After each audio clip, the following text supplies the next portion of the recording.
what up, though? It's your boy, the 76 Box. This is Little Ninja Gaming, and I just went through some bullshit to get my live stream up and running.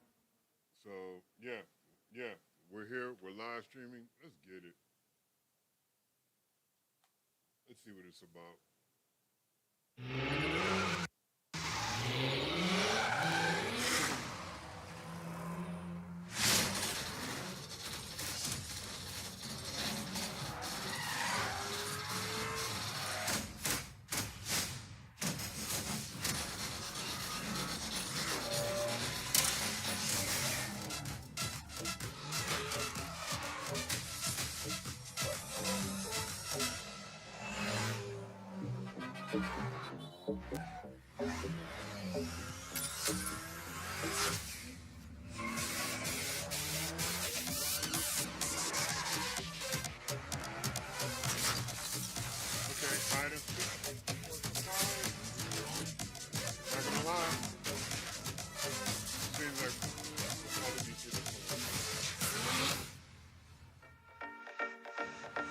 Herzlich willkommen hier aus Köln.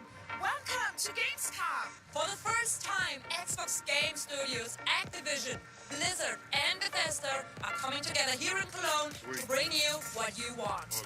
More new games. And we've got our work cut out for us this week as we showcase the more than 50 titles on display and the many ways to play that makes Xbox the best place for gaming. And to do all that, we've assembled an international squad, because with this many titles, we need reinforcements. That's right, Lena. You need a crack team of gamers willing to play and properly fan out over the latest titles. It's a tough job, but somebody has to do it. So get yourself ready for some interviews, live gameplay, and some big announcements across Xbox consoles, PC, and cloud, plus all the latest titles from Game Pass and PC Game Pass. You know, in fact, Henry, we've already seen the brand new game mode reveal for Forza Horizon 5, Hide and Seek, at the top of the show. And remember, that launches on September 10th on Forza Horizon 5. But first, it's over to Charlie. To help kick off our show, we've got some very familiar faces here with us. It's Sarah Bond and Phil Spencer. Thanks so much for joining us today. First question, how does it feel to be here at Xbox's Gamescom presence? It is so much energy here. It's been fantastic to see the fans, to be part of Opening Night Live last night, and to see their reaction. This booth, and I have no idea why we're calling it a booth, because it's not a booth.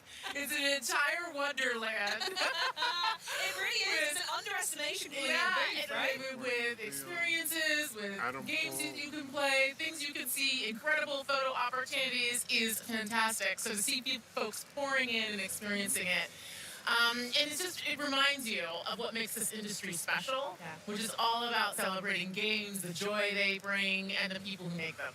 It's, for us, our first Gamescom with Activision, Blizzard, Bethesda, Xbox all here together. Mm-hmm. So there's definitely something special. All the teams have gotten together, and I think there's just such great representation. I'll also say the industry's gone through a lot of transition with our shows, and seeing Gamescom as strong as ever with fans, consumers coming in, all the creators that are here, strength across Europe. Like, we need more of this in the industry. I'm glad we're here supporting.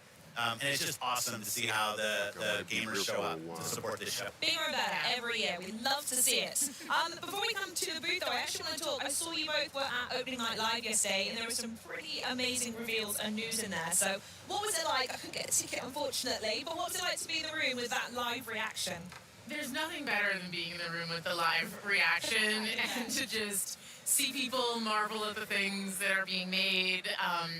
All the work being showcased, and folks put so much work into bringing that forward. I'd say for me, it was really cool to see Game Pass titles in the show. I think we had over a dozen titles that are coming to Game Pass in the show. We just have a fantastic lineup. But I was especially excited to announce that Genshin Impact is coming to Xbox. Yeah, that's my one. There's some pretty cool Game Pass rewards that are going to be part of that. There's going to be full cross progression, and it's also going to be on cloud. So that one was a real highlight for me, because I know so many fans are excited to enjoy that on the Xbox. I love when creators are making new things, and you have to be really brave to come to a show maybe before you're done, show your game, get the feedback. Teams that are creating new games. I thought the diversity of games in the show was awesome. Oh, absolutely, From yes. big, huge games to smaller games, things we've heard of, seen, things we hadn't heard of.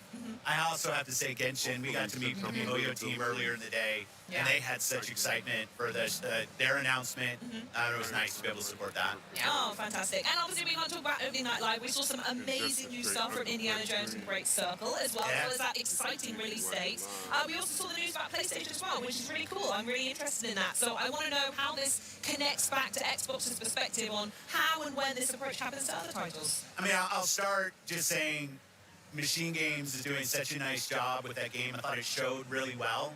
And that's the most important thing, is quality of the games, teams that are getting support that can go build the game. And it was just nice. The long gameplay segment that they had, I thought was fantastic. Going to the PlayStation announcement, obviously last spring, we launched 4 games, 2 of them on the Switch, 4 of them on PlayStation. We said we're going to learn. We said we'd watch, and I think it showcased, I might have said, from our learning, we're going to do more. What I see when I look is our franchises are getting stronger. Our Xbox console players are as high this year as they've ever been. Amazing. So I look at it and I say, okay, our player numbers are going up for the console platform. Our franchises are as strong as they've ever been. And we run a business. Like, it's definitely true inside of Microsoft. The bar is high for us in terms of the delivery that we have to give back to the company, because we get a level of support from the company that's just amazing in what we're able to go do. So I look at this, how can we make our games as strong as possible? Our platform continues to grow, both on console, on PC, and on cloud. And I think it's just going to be a strategy that works for us. And the last thing I'll probably say is I think as an industry right now, there's a lot of pressure on the industry. It's been growing for a long time, and now people are looking for ways to grow.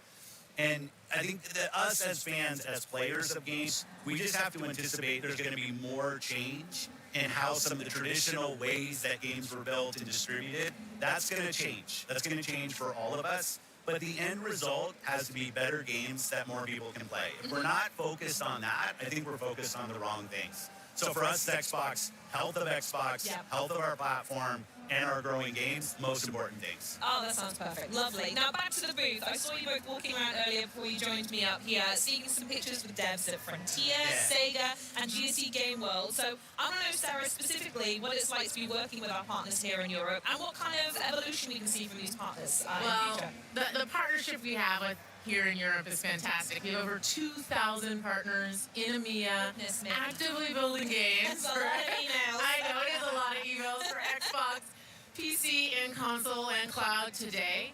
We've got over 20 of them here with us, here in the booth.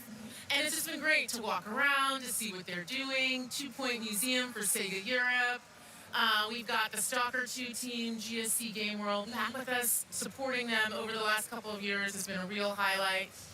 So to get to be able to play their game again here is fantastic. We just walked over and checked out Winterboro, which is a very, very special. They look so cute. I'm very excited for that one. And so it's great to be able to grow here with the partners that we have in Europe. Amazing. And it also comes, as well as the amazing support you've got for local devs, is there's such a huge player base here in Europe as well. Yeah, so absolutely. what kind of special stuff are you seeing from us over here? I mean, Europe's always been really important to Xbox. It used to be we treated this almost solely as a PC show. Well, I'm old enough that I remember we used to kind of take E3 and just show it again. Like, this was back when we didn't really treat Gamescom with the respect that it deserves. Then we were focused more on PC. Now what we find here is putting our games on PC, on console, really matches to the diverse player base we see in Europe. Like, some of the strongest franchises on PC are from here. You have great console support. So the most important thing for us is to show local support for creators, to put games in the hands of people. One thing that's great about Gamescom is you can come and you can play the games. You can feel what it's like to play Stalker or Vessel of Hatred from Diablo. Like, you get your chance here. And I think that's something special about this show, and it's so accessible to so much of Europe. I just love that we support it the way we do. Yeah, absolutely. And with the sheer scale that it demands, as well as you were saying earlier, Sarah. With our little city here. Yeah, the little city that we're building. We're the best. So I want to speak a little bit more on hardware. We've gone over it a couple of times here. Since I've not spoken to you since the showcase at all, which is criminal in and of itself. But we saw the 3 new options for the Xbox Series X and S. So I was wondering if there's a little bit more information we can share. Well, pre-orders are starting today. Yes, Sarah. Get yours in. We're launching on October 15th Nice. in select markets, and we also have some very cool accessibility options, which we're going to be talking more about later today. And for holiday and the rest of this year, some very cool console wraps that you can get to adorn your console as you may choose. Christmas list sorted then. Thank you very much, Sarah. Okay, console options done. We're going to hear they'll be coming just in time for Call of Duty Black Ops 6, which is amazing. Cannot wait for that. Looked so good last night in the show. Yeah, oh my Fantastic. goodness me, it was just The campaign silence. from Raven, I thought was just awesome. Oh, absolutely fantastic. Talking of games, I do want to know though, what are you going to be playing? Is there anything you've got your eye on? Last year we spoke about Brotato, yeah. and I wanted to give you an update, and everyone at home, that I have now 100% in Little Kitty Big City, and it is quite possibly the greatest game of all time. But yeah, is there anything on your backlog that you need to catch up on, or anything coming up soon you want to dive into? Well, the Game Pass lineup is making the backlog extraordinarily long. Unforgivable. And it's getting even better this year, both on console and PCs. We've got Aura coming, we have Age of Mythology, Flight Sim 2024, which looks incredible. Oh, yeah. Black Ops 6, of course, Indiana Jones, Stalker 2. Like, it's all like, what, every month there's something pretty amazing. It's a lot of games. There's a lot of games. We like games around here. But I would say, from a personal perspective, super excited for Diablo 4, especially because my father is probably the biggest Diablo fan. So Vestal of Hatred, and that coming up. Yeah, the fact that Vestal of Hatred is coming up is pretty big in their world. And then I am excited to play Genshin Impact on Xbox, and particularly to check it out over the cloud. Yeah, very good. We'll have to duo for that one. That sounds grand. Yeah. Love it. Perfect. Phil, anything for you? Well, P3 on Xbox Live, people can see what I'm playing. A lot of Diablo 4 right now. My rapid fire rogue is L100, all my glyphs to 21. Having a good time with that. I mean, I just love the game, playing with my friends. Path of the Goddess, Kinitsugami, Nice, yeah. like our partners at Capcom doing new IP. It was awesome to be able to partner with them. It's something in Game Passes. They're investing in new, like, we can actually come in with some financial funding to help support them investing in. And I just love the color palette, the boss design, just a really, really fun game. Some old school kind of tower defense mechanics. I love that. One of the things I get to do every month is I go through the ID selects with the team, and we vote internally on games from different ID developers. Daydreams is a game I'm really liking. A little boy and his toy teddy bear, and kind of a single player type co-op game. It's fun. I think a couple months ago, High Water was a game that's really good. Like, I love when I get a list of games from creators and teams I haven't seen before, and get to dive in. I think there's like 15 of them. I play them, and my vote's just like anybody else's vote in terms of where they rank. But that's fun. A lot of great games, a lot of kind of new things, and things that have been around for a while. Oh, and I'm here, so I'm not doing it. My buggy in Starfield, I'm looking forward. I've been asking for Todd for vehicles. Come on, Todd, I want vehicles in this game. I'm tired of walking around this planet. And I thought the trailer for that looked really good last night, so I can't wait to drive around Starfield. Wonderful. And talking of driving, I'm personally, if anyone's wondering, super excited. Forza Horizon 5 is over there. Yeah. It's the game I cannot put down. That Absolutely buggy. adore it. So if they've got something new cooking, I desperately need to see New what gameplay that mode. is. Yeah. Yeah. So excited. Well, thank you so much for joining me. Thanks so much for the chat. Please enjoy getting your hands on our lovely I'll be six right we've back. got here. But I'm going to speak to these guys here, because if, like me, you've been eyeing up those new consoles, then buckle up, because we want to help you win one. Yeah, now, I over forgot to Bex with more information. Well, thanks, Charlie. So not only are these honeys available for pre-order right now, anyone watching the broadcast has a chance to enter to win either the 1TB Xbox Series X All Digital Edition, by the way, the 1TB Xbox Series S, both in Robot White, or the grand prize of the 2TB Special Edition Galaxy Xbox Series X. I mean, look how gorgeous that is. To enter, just head over to twitch.tv/Xbox, check out the rules and all the info in the chat. And best of all, good luck. So, next up, we saw Forza Horizon 5's new gameplay mode reveal at the top of the show, the Hide and Seek. We are now going to look at some new wheels that have been inspired by Dallas Maverick star Luka Doncic, and, best of all, blessed by the GOAT himself, Michael Jordan. So let's have a look.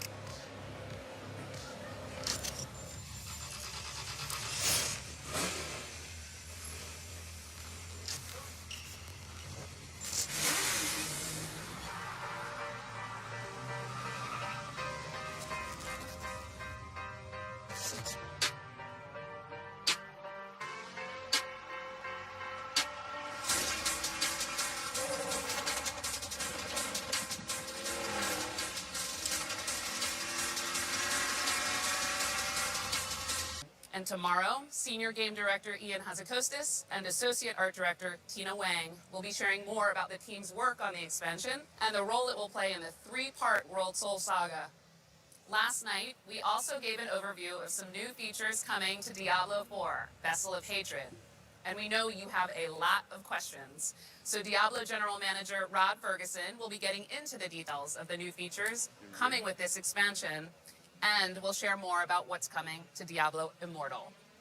We're so excited to be here at Gamescom with Xbox and with all of you. Gaming is at its very best when we share our experiences, and on behalf of everyone at Blizzard, thank you for being a part of our legendary worlds alongside us. Now, before I go, I want to leave you with a parting gift from the Overwatch team. The origin story for our latest hero, Juno, now available in Season 12. Enjoy. I'm not meaning to do this. I've already done it. It is what it is. Maybe if I do it like I used to do. Flight, we're wondering why you The haven't mic. fired primary boosters yet. Yeah, that works. All systems appear optimal. I just need a minute. It is so hard to say goodbye to the only home I've ever known. I understand, but the colony isn't safe anymore, and our window of opportunity is closing. So let's get you on your way to your new home. Next stop, Earth. Initiating boosters in 3, 2, 1. Control? Our sensors indicate an external issue. Just a bit out of gas. External? Follow protocols and you'll be fine, but you have to hurry. Oh shit, there's a predator out there. I mean, not like. I mean, like, you know, y'all watch River was called, not Kelly. Careful. I'm going to find a way to save you. All of you.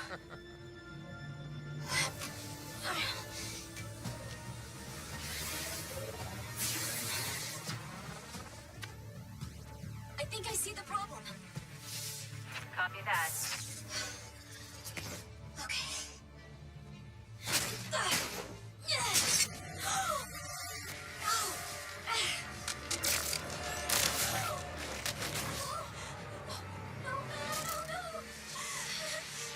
Don't panic.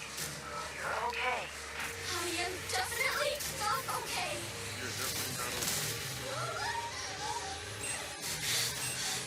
Why did I think I could do this? Juno, I believe in you. You've trained for this kind of thing your whole life. You have all the tools you need.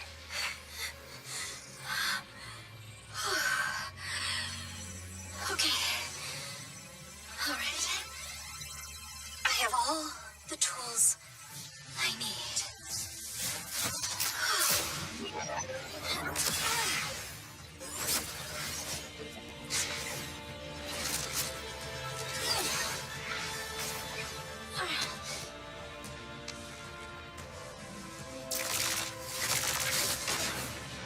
Control. Problem solved. Hear that? We're all so proud of you. I want you to live a long, happy life on Earth, sweetheart. Always remember, I love you.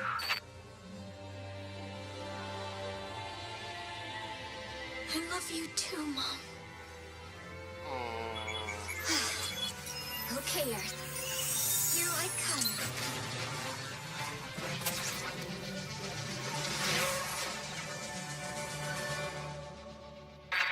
Attention, unknown craft. Halt your approach and identify yourself. It is too late to halt.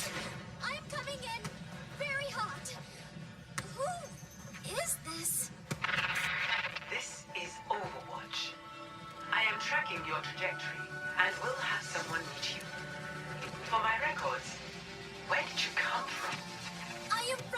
universe. And my name is Juno.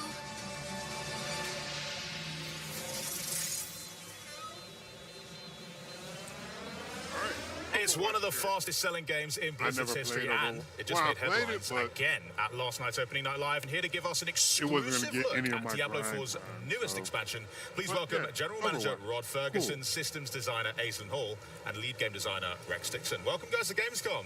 Thank you for having us. How you guys all doing? Yeah, it's exciting stuff. Now, for those of the people out there that might have missed what happened last night, why don't you clue us in? What exactly did you just do?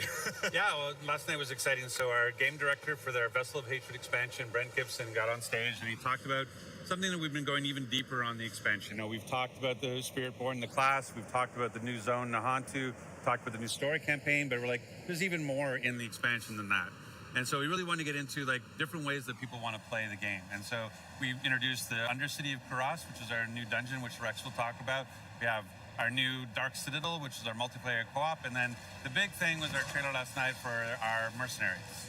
Mercenaries. Now, let's talk about them for a sec, because this is a brand new gameplay feature. We'll talk about new class and all that kind of stuff in a sec, but Mercenaries seems really interesting. You showed off like this vignette with 4 different characters. I mean, introduce us to them. Who are these people? Why did it feel like the right time to bring it in now? And how do you hope players are going to engage with the Mercenaries? Yes. So I think like the franchise has a legacy of, you know, followers and mercs, and we wanted to really reimagine that formula. And so we added this feature called Mercenaries to the game. There's 4 mercenaries that you can recruit. One is Rahir, one is Variana, Subo, and Aldkin, the Demon Child, which everyone got very excited about at the show the other night. And so there's a lot of depth in Mercenaries. So you'll meet Rahir in the campaign. He'll introduce you to this hideout called the Merc Den. And within the Merc Den, you can find these quests. You have to go on these story-based quests to actually acquire the Merc in order for them to party with you. So each Merc has his own backstory, his own personality. And then once you acquire them, you can bring them into your party with you. And essentially it facilitates a way that solo players never have to feel like they're alone again. Because now they have this friend, this partner who can adventure with them. And so one of the ways that you progress your Merc is you have each Merc has their own skill tree. And you can sort of pick and choose which skills you want them to have. And it's a really nice way to complement your build. So whatever build you're trying to go with, you can have the Merc set up so their skills kind of match and overlap with your own.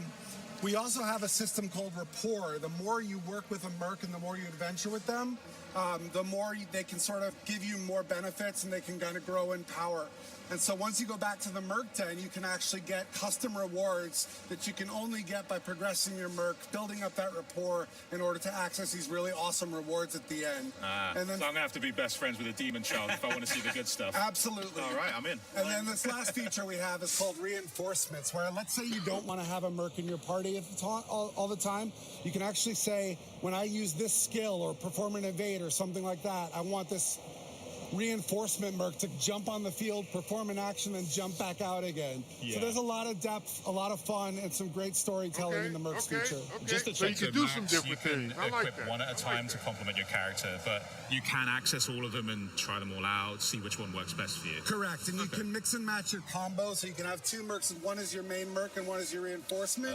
And if you're in a party, the party leader can bring a Merc with them. Sick. Yeah. 5 things happening, because there wasn't enough on screen already. I agree. Yeah. That's kind of dope. Well, have you got any particular favorite Mercs that you like playing alongside? For me personally, Rahir, because Rahir's a dad, and his daughter is introduced in the campaign flow. And so I kind of like associate myself with him because I'm a dad as well. I got 2 boys. But also, like, I have a problem when I play Diablo, and I'm always speccing into damage and DPS at the expense of my defensive skills. So Rahir has this buff called Resiliency, which actually increases your armor, increases your defensive buffs. And so I actually rely on that to stay alive when I'm playing the game. Nice. Aislinn, how about yourself? Yeah, I absolutely love Variana.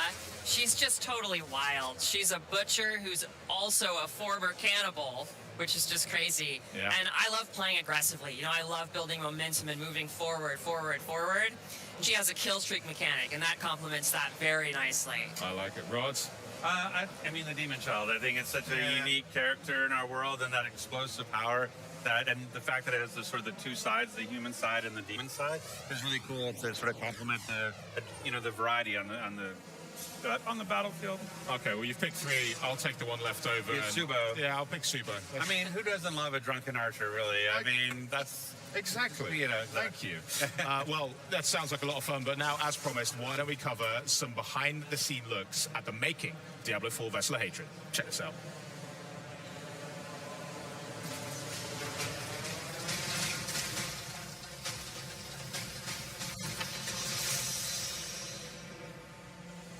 In Vessel of Hatred, we travel south to Nahantu, a region with both deep ancient jungles and vast sprawling plains. It's the last stretch of land in Sanctuary's eastern continent, and we've packed it full of experiences for every type of player. In this expansion, there's a whole lot to explore under the dark canopy of Nahantu. Nahantu is the southernmost region of the eastern continent that Diablo 4 has been taking place in. It's the last region that we haven't visited yet so far in the game, but it is one that we've been to before in Diablo. There's lots of new areas. We have 6 in total. 4 of them are jungle themed, and then we have 2 that are Red Rock Canyon, but each one of them has their own unique identity. When you first arrive in Nahantu, you're in this place called Lingering Hatred. This is high treetops canopies where you're almost walking amongst the branches high above the jungle floor. Imagine a thick canopy that the light is just barely poking through. The whole area has been infected by this thing called the Hollows infestation. The Hollows are a new enemy that's associated with Mephisto. They themselves are kind of like a tar-like substance creature born straight out of the depths of hell. It feels a little twisted. There's a sickness to the area itself.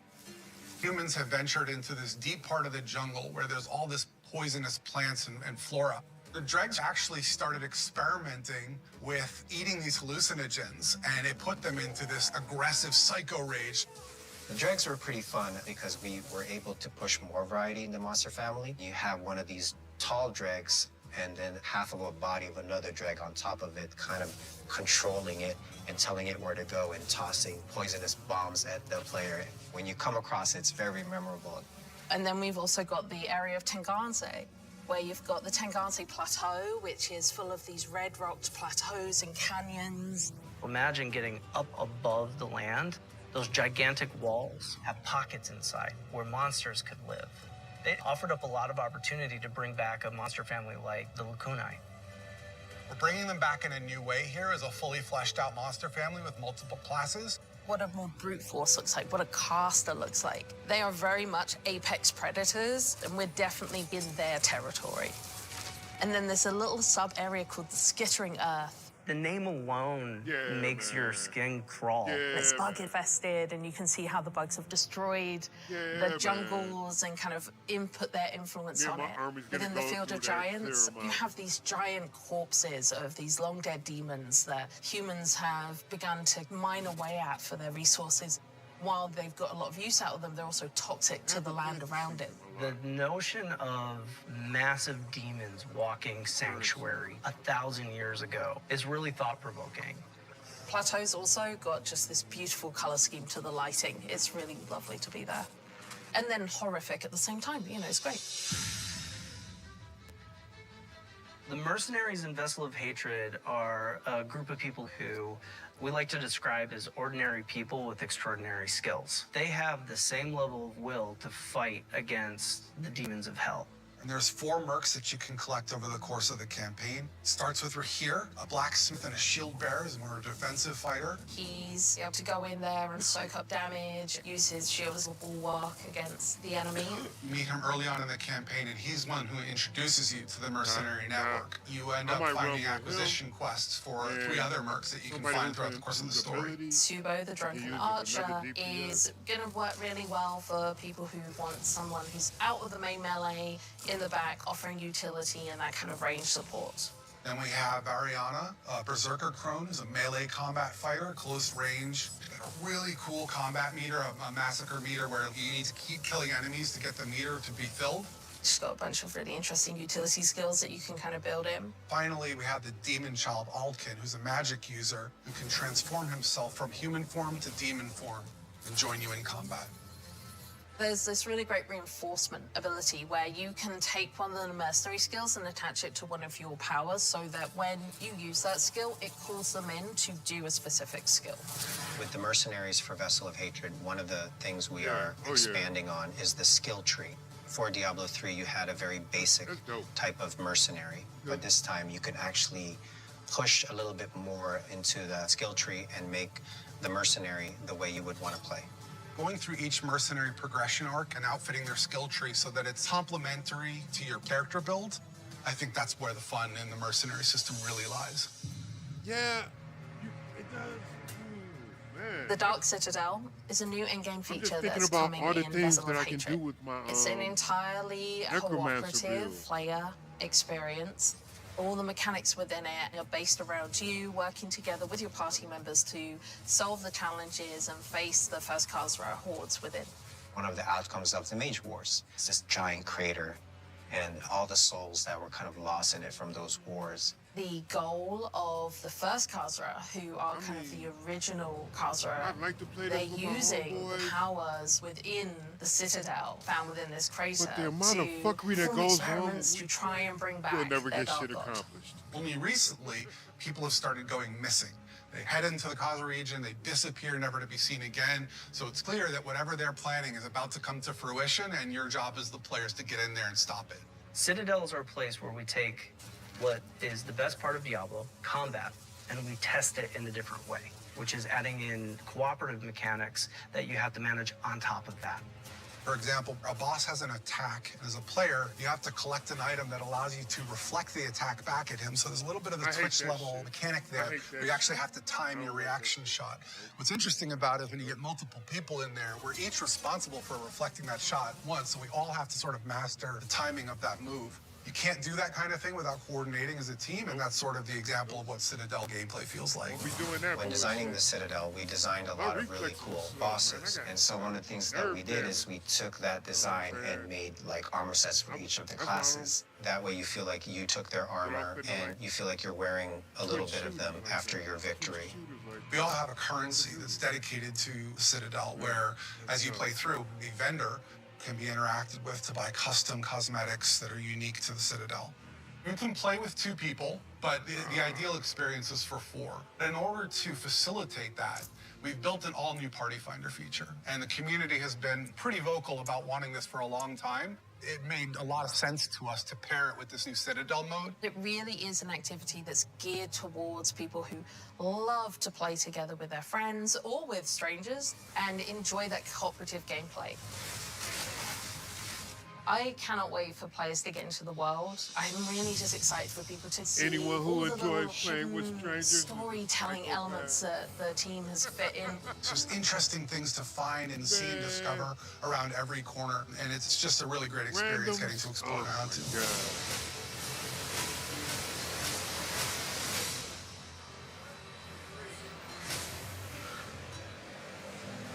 I mean, Party Finder, that is a fantastic Vessel idea. I of mean, Hatred the with amount of times I Game log Pass? on and a buddy's not there, Or do I now actually I gotta can fill fork that out gap. for And who needs friends anymore, right? So, there was a lot in that. I want to talk specifically first about the Dark Citadel, because as a guy that's into his endgame activities, that's a really creative way to bring players together and actually work things out. So tell us, what actually will players have to do inside Dark Citadel to earn some rewards, get through it alive? So it's really a unique model for us. And again, Dark Citadel is built towards endgame. And we're doing more in Vessel of Hatred to push players through the campaign and then into the endgame, where we think some of the best content is. So Dark Citadel will require at least 2 players to get through, and requires a lot of communication between players to overcome challenges. Every week there's going to be updated rewards, so there's always a reason to go back and do it again, because there's going to be some new stuff in there, including one very big fan requested feature, which is our scroll of retempering. So no more brick items. You'll be able to apply the scroll and get all new tempering charges on that item. So I know everyone's very excited about that, and Dark Citadel is the best place to go to get that. Excellent. Well, there is a lot in that, but it isn't the only thing that you're launching on October 8th. So what else we got to look forward to? Yeah, so on October 8th, we're also going to be launching Season 6 alongside Vessel of Hatred. And Season 6 is going to have a ton of content that's bespoke. It's totally separate and unique to Season 6. And it's going to be free for all Diablo 4 players, which is awesome. Nice. We're going to be talking a lot more about the details of the content of Season 6 in the coming months. But there's not going to just be new content coming in Season 6. Alongside Season 6 and Vessel of Hatred, we also have major character progression updates coming to Diablo 4. I'm going to have to ask for some specifics, surely. That's teasing me too much. What else you got? Yeah. So if you're familiar or you've played Season 4 Loot Reborn, you know we did a lot of itemization changes that kind of fundamentally altered a lot about how you're playing the game and how you're getting rewards. The scope of the character progression changes that are coming in Season 6 it's the same. Like, it's the same grand scale. There's a lot of changes coming to character progression, a lot of improvements coming. I'd love to talk a little bit about the goals and also a little bit about some Paragon changes that are coming with the character progression updates. Yeah, so really when we were thinking about these changes, we took a bird's eye view and we wanted to think about how can we make put the power in the player's hands of how they want to interact with the challenge that Diablo 4 provides in the game. We wanted to make sure that you could opt in to your challenge level that you're comfortable with so that you can set your own pace in any activity throughout all of Diablo 4. And so we've applied, basically, if you've played Season 4 Loot Reborn or you've played some in Season 5, you might be familiar with the Profane Mind Cage. That's an item that allows you in the Hell Tides to up the level of the monsters, up the difficulty, but you get more rewards as well. And we've kind of applied that philosophy throughout all of Diablo 4. You can kind of opt into your own challenge and then get more stuff because of it. Sick. And then alongside that, we also have a lot of changes coming to Paragon. We wanted to add depth and choice to the Paragon system, but we know that it's pretty daunting for some people, right? So we wanted to make sure that while we were doing that, we weren't increasing the complexity, right? We want to make sure that it's still that it's an approachable thing, but there's a lot of cool stuff you can do with it. And I could go on forever and ever and ever about this for hours. But we're going to have a lot more details in a developer live stream on August 29th. We're going to have a campfire chat where we're going to be talking all about the specifics of these things. Awesome. I'm absolutely buzzing to see it. I mean, the best way to phrase it is like what Season 4 did to loot, Season 6 will do to progression. Excellent. And the thing too, but just go back to the Party Finder, like there's things that people look at, like what's part of the expansion and what's not. Party Finder is coming to the game, not just to the expansion. So, oh, great. And what's great about it is not only can you access it through the social menu that you can see, or you can access it through your remote wheel, you can actually access it from the map. So when you say, oh, I'm going to go do this dungeon, you can say, and list it as a party that people come join me in this dungeon. So it's a feature that's going to apply to the entire game. Excellent. Yeah, and I should also mention, in addition to Dark Citadel, we have another mode that we're bringing to the table, which is called Undercity. And Undercity is a time dungeon where you want to beat it before the timer runs out.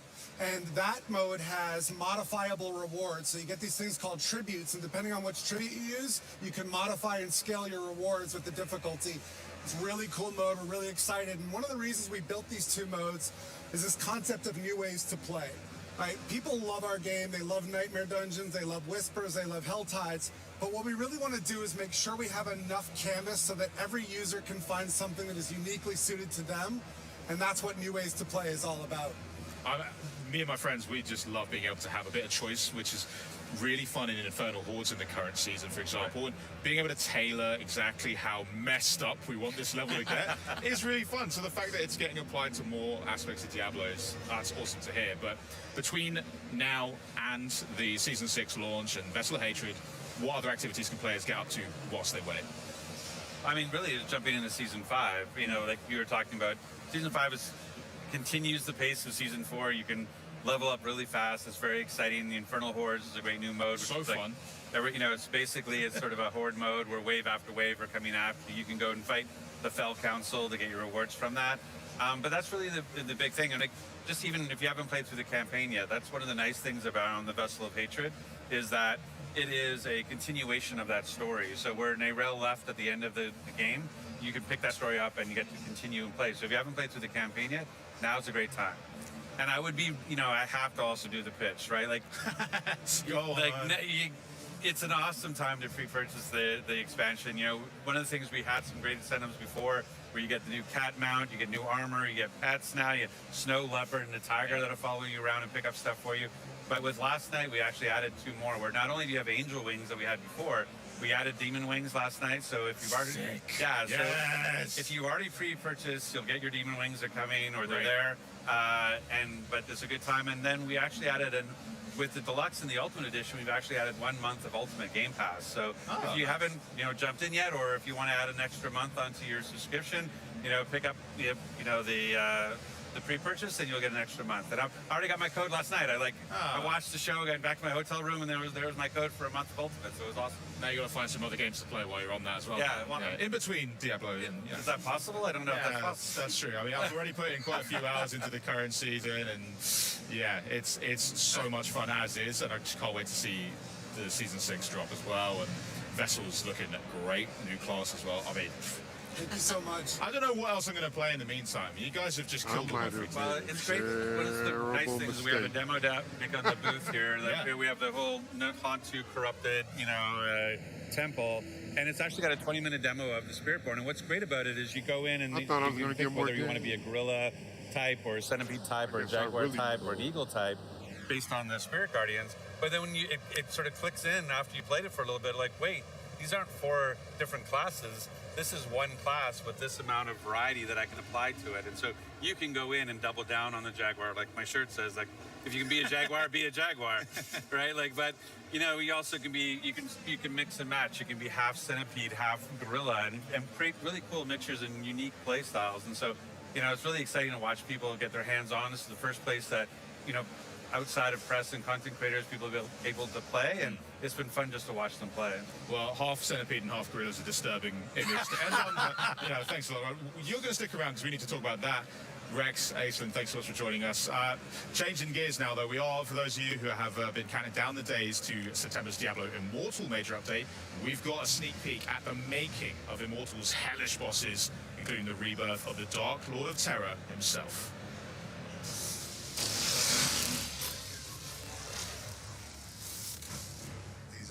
Unspeakable horrors that you are fighting. Our boss experiences aren't something that you can get in any other game. We are giving players this heightened sense of horror.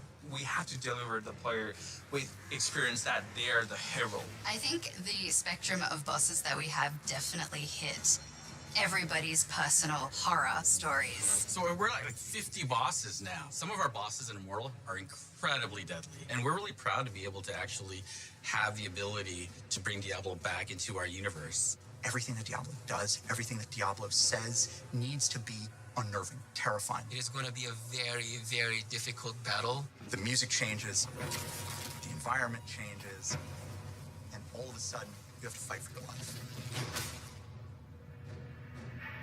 The process of designing a Diablo boss is usually quite organic. It really depends on the boss. Sometimes it starts with a cool mechanical idea. Sometimes it starts with kind of a narrative germ. The story team is going to have a lot of say in terms of like, what is the fiction behind the boss? And so what is the feel behind the boss? In some zones, we are going to lavish incredible build-up on a boss, especially the final boss. In Tristram Cathedral, before you fight Albrecht, the first Shardborn, there's a whole quest line that has you exploring the ruins of Leoric Manor and learning about his past. And so at the end, when you face him, there's this context and kind of a richness to the things that he is saying to you. Flesh will hush the voices. That if you are paying attention to the dialogue, will maybe resonate a little bit more emotionally. Do you see how much stronger I've become? Once they have the mechanics down and how they feel the battle should go, then they get all that together and then it gets passed off to art. When it comes to designing a Diablo boss, there definitely is a long list of visual elements that we go to. Spikes, demon horns, rotten skin, decaying skin, burnt skin, different diseased skin. How do we stretch the skin out to make it look really uncomfortable? We take different parts of the body and then we twist them in very uncomfortable, awkward ways. We love using different humanoid bodies and then almost melting them together. The intention in creating Diablo bosses is to instill a general feeling of unease. So if it starts to feel like we have pushed it too hard, that's usually the comfort spots. We have so many different representations of evil and horror, so no matter who you are, no matter where you're from, you can always bet that there is something in our game that is going to terrify you. So we have many different kinds of bosses in Diablo Immortal. Bosses that are almost too big for the level. They're not mobile. You only see the top half of their bodies. We have tanks where the main goal is to just get this big, giant hunk of meat and beat it up until it dies. We have co-op bosses that are, better with friends, working together as a team to really take on these puzzles that the bosses present. And then we have mind-bending bosses that really change the way you play the game, what your perception is of the boss. But my favorite boss in the game is the Butcher. Fuck that guy. That guy. Bringing the Butcher into Diablo Immortal was quite a journey for us because it is such a beloved character in the Diablo lore. When I was playing Diablo 1 for the first time, there was this shock associated with encountering the Butcher. You open the door, he steps out, he's cleaving you very, very fast.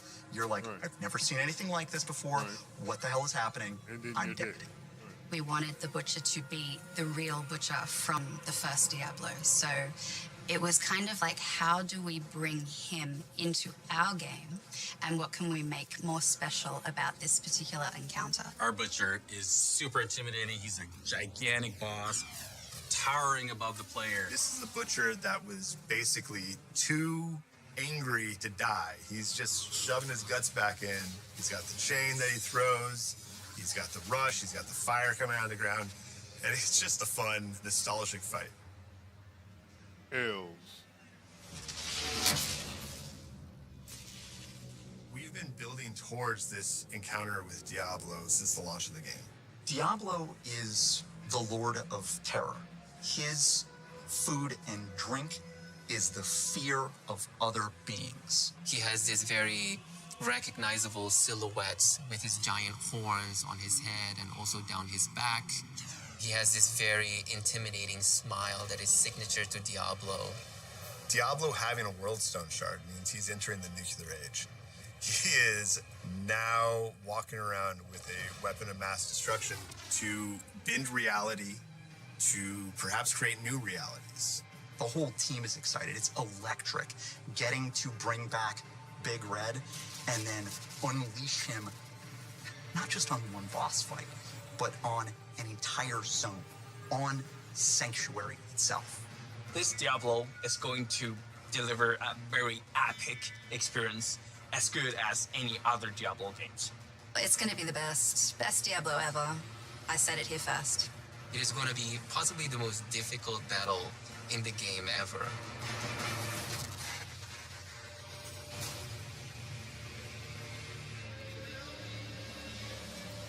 Well, they're called Lilith's Mightiest Warriors, and I'm not just talking about our guests here, but joining us once again. This time to tell us more about what we just saw. We've got Diablo's GM, Rod Ferguson, and please welcome Diablo Immortal's executive producer, Pei Wen Yao. Hi. Thanks so much for joining us, Pei Wen. Thanks for having me. What the hell was that all about? Are you kidding me?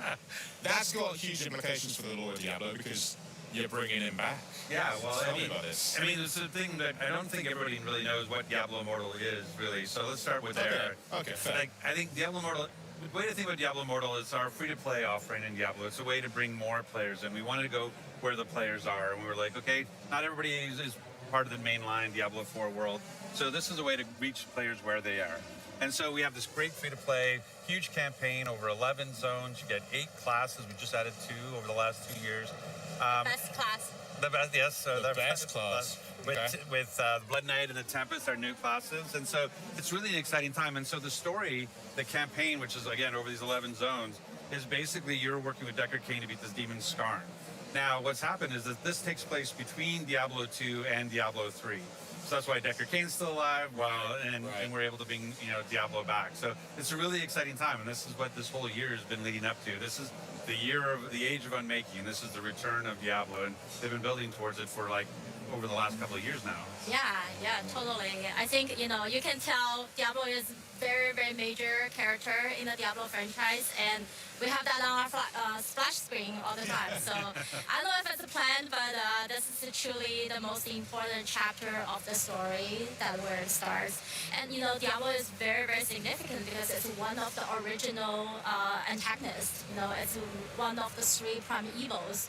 So I think in the history of Diablo story, Diablo world is Diablo has this reputation of corrupting people's minds, corrupting humanity, and twist people's minds. So when it comes down to the word, that means something is really going down. So what does that mean for the people who are here at Gamescom? Do they get to experience that now, or what experience have you brought for them on the booth? Yeah, so, well, first of all, we're really honored to be here at Gamescom. Like Rod mentioned, Diablo Immortal is our first take of mobile version of Diablo world, on the phone, on the smartphone. So our mission is to reach more audience, and that's why we come here at Gamescom.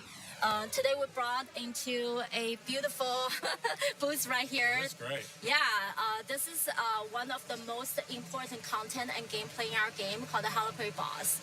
So Heliquary Boss in our game is basically it represents your power. It represents your power progression because all those bosses are your power gates. You have to beat them in order to get to the next difficulty level. So as you go through the game, you will feel you're getting stronger, and you're going to more difficulty level. You get more stuff, the loot and the dungeon and the zoom. Most important thing about Diablo Immortal is that we want to create this social, very sociable, very lifestyle kind of gameplay. So for Heliquary Boss, you can actually you can either play a solo, or you can bring your friends over there. And that's what we bring here. We built a tournament that 4 players come in to the booth and you can play, and you can just rank on the leaderboard and get awesome rewards. You have to beat 2 bosses, so there's like the 2 phases. You have to beat 2 bosses, and right now the fastest is about 2 minutes 45 to get through. Think I got a shot? Yeah, absolutely, absolutely. No, I know you play a lot. That's good. But anybody can do that. But it's really interesting, like that what Day1 is talking about. There's been over 50 bosses made in this sort of these Heliquary bosses, and it's really exciting to see. It's part of the progression. So it's always fun to have these new and interesting and different types of fights to have. And the fact that it's on mobile, but also on PC, like you can play free to play on PC today, and it's a great experience. So players at home can also still experience the Heliquary bosses right now, or Same content, same game, and cross progression, cross play. So tell me about then the build up to Diablo's return. What can players expect what kind of content can they get into right now and in the lead up to that content dropping? Yeah, so I'm gonna be next few 100 months with you is guys. going to be, like I said, it's going to be the most exciting story chapter of Diablo Immortal.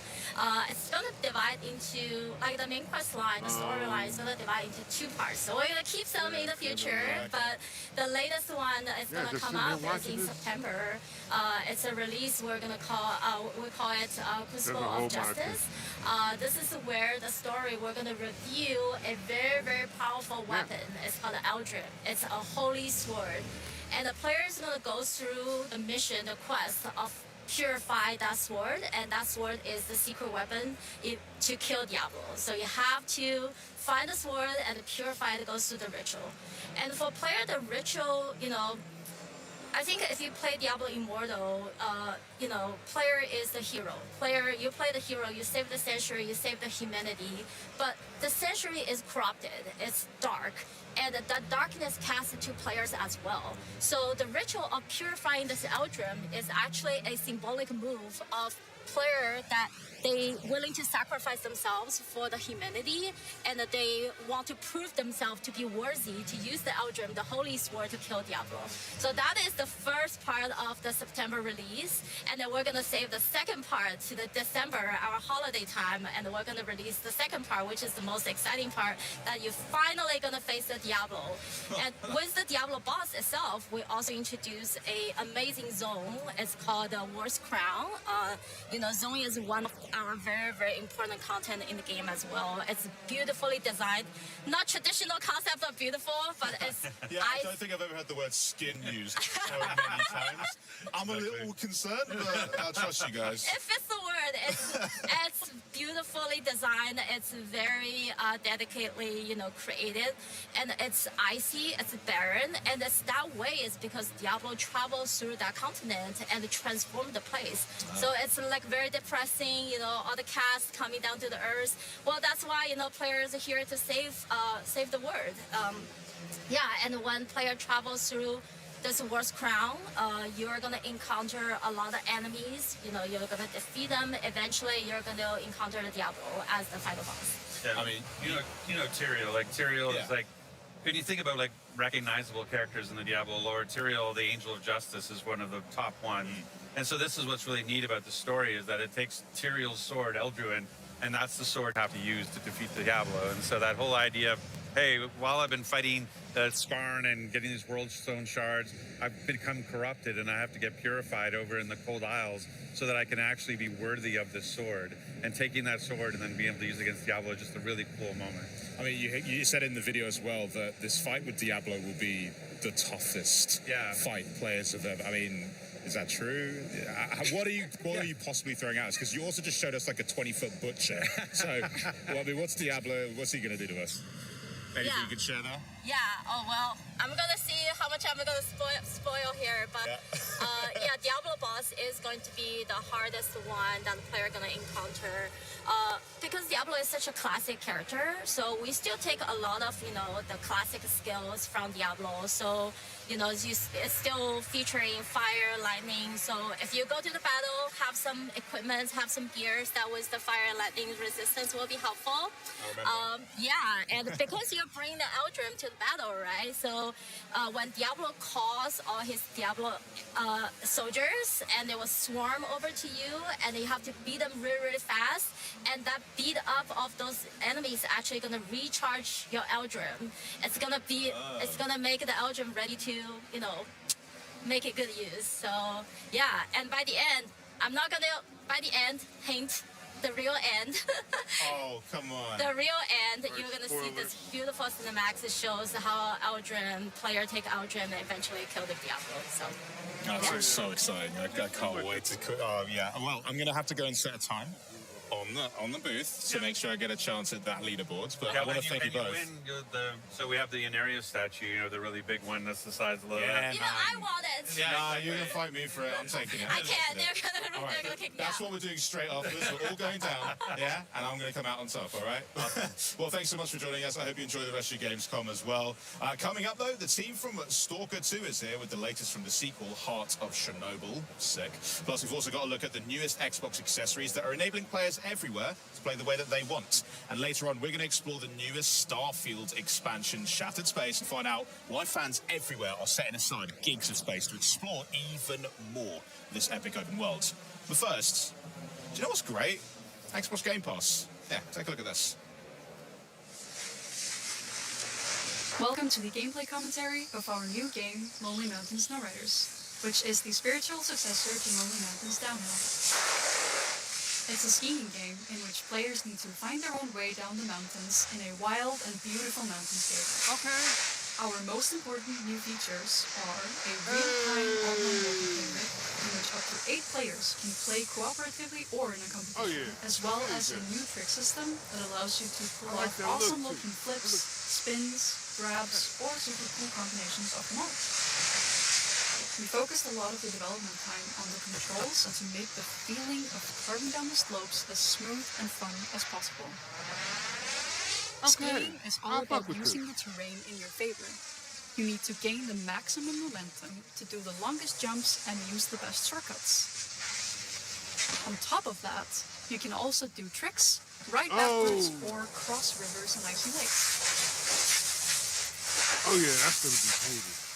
The game features 4 different game modes. The online multiplayer racing mode is all about crossing the finish line first. While in the team mode, you and your team members have to ride and do tricks together to ramp up the highest score and beat all the challenges.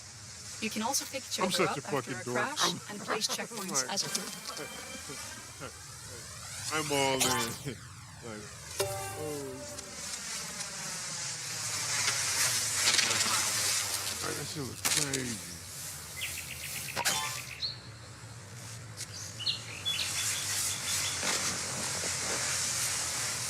In the solo mode, you have to beat challenges to unlock new mountains and trails. You can That's also a try good to reach fucking the look top of the for that leaderboards type of game, or beat too. your own ghosts. This is the mode that will be most familiar to players of our previous game. And last but not least, I didn't there's play the your new previous Send game. mode.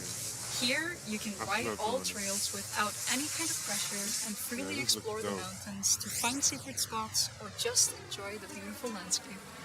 Whether you're playing multi or single player, you will gain experience to level up your profile, unlock new ski types and trick poses, and a large variety of customization items. Thank you for taking the time to watch this video. Okay, that's kind of dope looking. I like it. I'm a cut piece if I like it.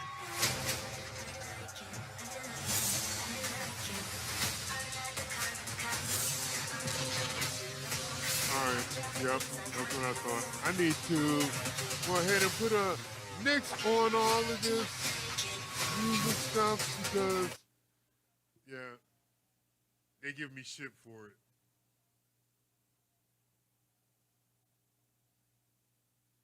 Somebody will claim that it's theirs.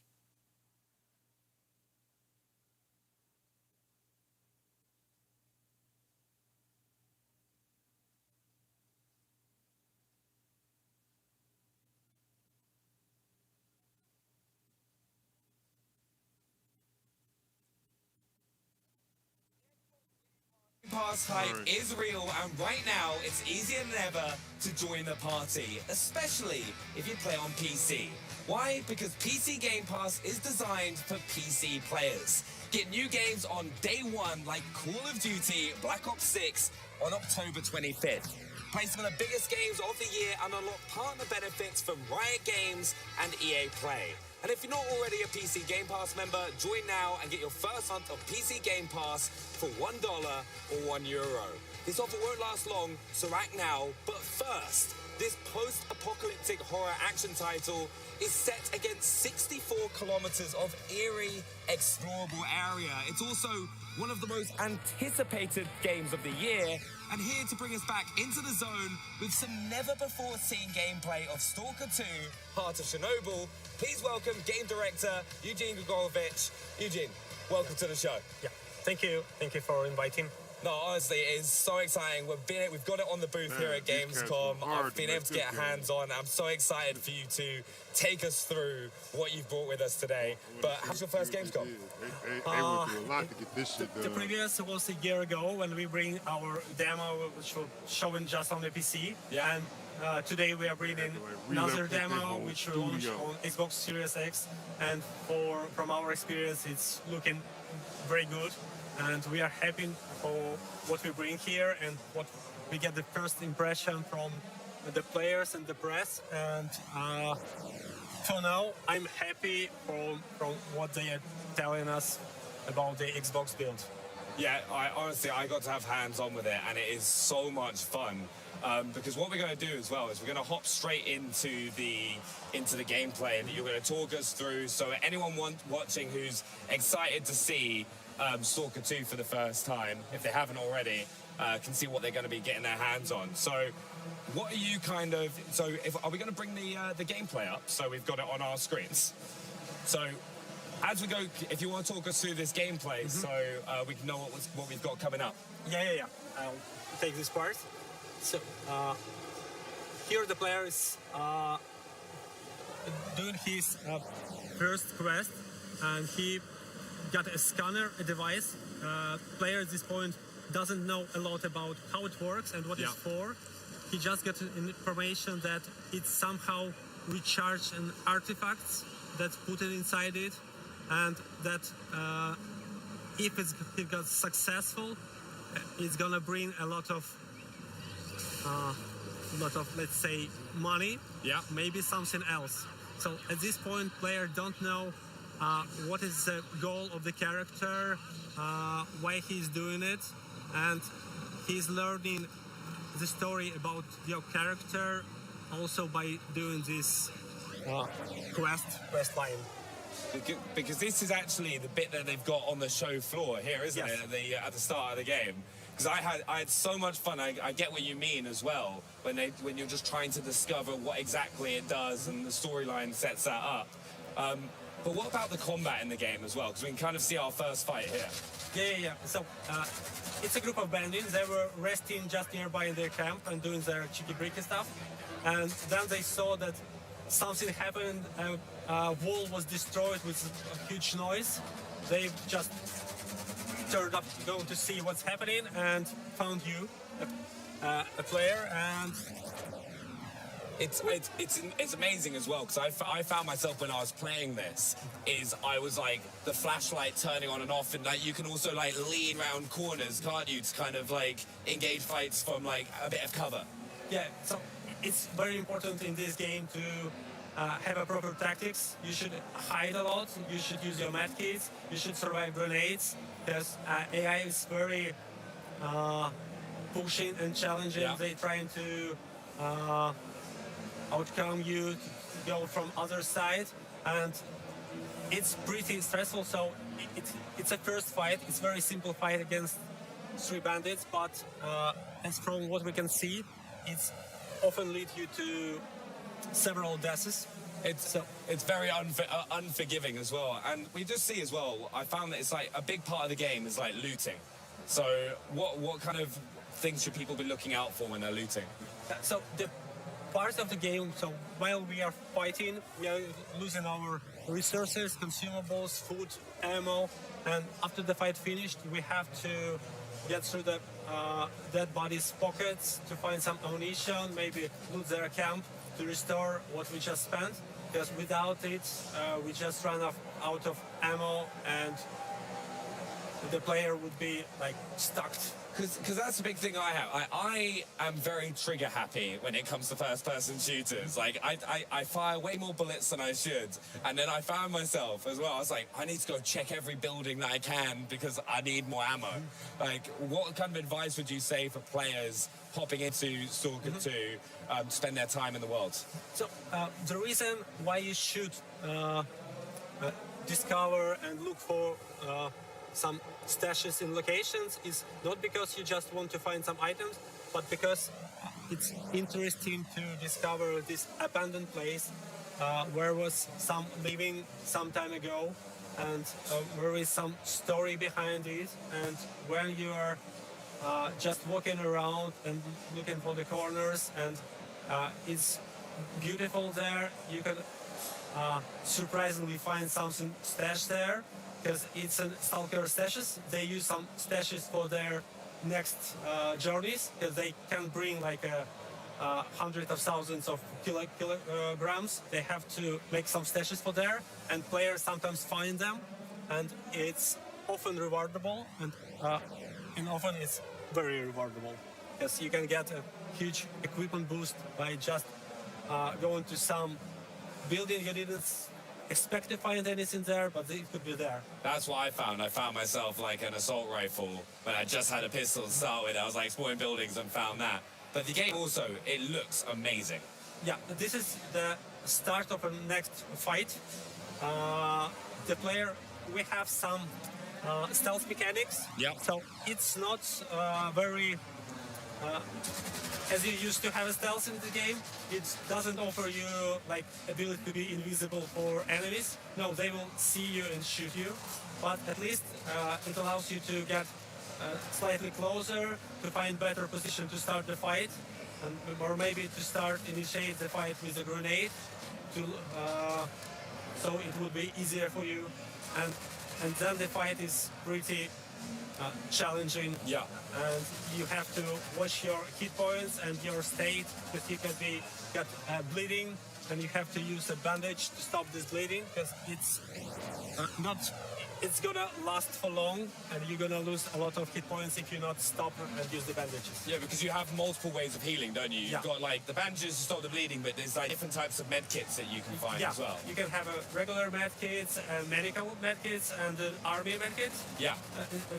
And they provide additional boosts, but mostly it's restoring hit points. But also, if you are not in the fight and you just need to recover a small portion of health, you can just eat, and it will also bring you a small portion of hit points. See, that's what I loved as well. I found like there's so much resource management that you have to like pay attention to in Stalker, which really gives you a different challenge. So it's like you said, if you don't eat, you're going to perform worse in gunfights.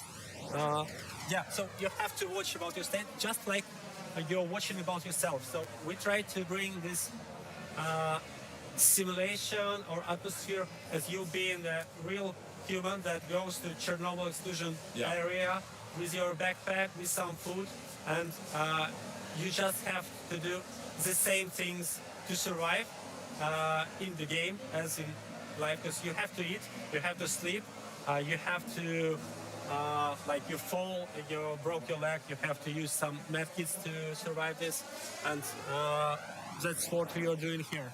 Yeah, no, I honestly, like, it's one of those things. I'd recommend it to anyone if you haven't had the chance to just play the original Stalker as well, because when I got to play here, you just think and approach gunfights so differently because there is that like risk element, and some of the enemies, like I was jumping out of my skin because I was like a camouflaged opponent that I came across in the demo here at Gamescom. And like, can you tell us a little bit more about the enemies that we're going to face? Yeah, so the zone is inhabited by different factions. There are factions that came from the first Stalker trilogy, and there are new factions, and they have a story behind them of how they appear, what is their goals, and for the player, it would be interesting to uncover and discover these stories. And it's important to mention that from one walkthrough, the player won't know the whole story. Yeah. So you have to have several walkthroughs to get all these pieces together, or you can discuss it with your friend who choose some other path, and you can share the information about what you see to each other, and you uncover, oh, I didn't expect that it would happen like this. Yeah. So it's, for me, I find it should be interesting for people to discuss their experience with each other. Yeah, we also saw just beforehand, like we can actually see the scanner going on right now. Can you talk us through this? It's echo scanner. It's a simple scanner. You just beep, and the faster it beeps, the nearer is an artifact. Yeah. You can collect an artifact just by using scanner, and at this point, player faced that Bloodsucker is a canonical enemy in Stalker series. He has an ability to become invisible for player, and we found that from the feedback of the players and from what we see that he's doing quite challenging thing for the players. And, but also it's very rewarding because when you start playing the game and you start facing some challenge for the first time, you may die, second time you may die, but after it becomes easier for you, and at some point you become master of the game, and everything is easy for you. But it takes time to learn the game. This terrified me. Like, honestly, I was there going like, wait, at first I was like, what's attacking me? And I was like, how do I counter this? And I was like, suddenly realized I was a camouflaged opponent attacking me. It's like, I love that in this game though, is there are so many challenging enemy components. Whether you're fighting bandits, whether you're like fighting these sort of enemies, and then I was like looting everything. I became like a loot goblin, where I was going into every building and just trying to find as many medkits so that I could stay alive. And there is also a lot of pieces of content just near the locations. This is not a main quest, it's often not a side quest, it's just some encounters or narrative little stories to bring you an experience of discovering this real location, real zone. And it's not a fake world, it's full of small pieces. Yeah. And for me, I find it very interesting to discover. Even if I know the game pretty much, still the world map is so huge. So even for me, going back to some locations make me feel, oh, I didn't expect to find it here. Oh, they bring something here also. So for me, it's also like I feel the same wow effect when I discover something for me. You really get rewarded for spending that time to look around the world and kind of try and find those caches, and it's going to pay dividends. Yeah, it's one of the main goals in making this game is to bring as much freedom and allow player to be as he wants to be or she wants to be, to play the role they feel that works for them, and the player could like start being very rude and cruel, and they can act totally different in this game as like a player who wants to be on the friendly side. So there are a lot of freedom. It's rewarding. So even being cruel is rewarding, but there is a balance. Like the game will also punish you for something. No, 100%. And I think one of the main things is for everyone who's been watching and wants to get their hands on the game, when are they going to be able to play? It's November, so it's not so much time left. And for us, we are like every day counts. We are doing everything possible to bring as Polish gameplay as possible, and I hope you enjoy it. Well, honestly, from what I play at Gamescom, I can't wait to play it more. But thanks so much for stopping by. You can get Stalker 2 Heart Chernobyl on November 20th. And of course, it launches day and date on Xbox Game Pass as well. But now to a new line of Xbox accessories, making a splash here at Gamescom. Take a look. A wrap because, yeah, I know for the next 30 minutes, it's going to be accessories, a couple games that I'm not really concerned with. And yeah, I'm not about to sit here through that. I'm not going to force you to sit here through that. If you want to watch it, you can go over to Xbox and watch it. But I'm the Sage of Six Blocks. This is Hood Ninja Gaming. We're out. Deuces.